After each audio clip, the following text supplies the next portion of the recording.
প্রত্যেক বছর কোরবানি আইলি কোরবানির আড়ে গরু কিনতে যাই।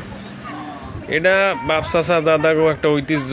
প্রত্যেক বছর বিভিন্ন হাট গ্রামগঞ্জে দেখিয়া শুনিয়া দেশি গরু বাছাই করা। তো যে কথা সেই কাজ, রূপাতলির বিশাল গরু ছাগলের হাট দেখতে চলে গেলাম, লগে ভাই ব্রাদারও গেলাম। আহা হা, ঢুকিয়েই লগে লগে দেই যে বড় বড় হাড়গুলো রাখিয়ে দিয়েছে। পাশে হলিস্টিয়ান, ফ্রিজিয়ান, বিভিন্ন বিদেশি যত জাতের গরুগুলো আছে সব এনে বান্ধে থইতেছে। মোটামুটি কোনো কাস্টমার নাই, মানুষজন আইয়ে দেখতে আছে আর ছবি তুলতে আছে। এই যে মান্ডলার দেখতে পারতে আছেন, হইল কালাপাহাড় বলে নাম, কিন্তু শিরম লাগছে।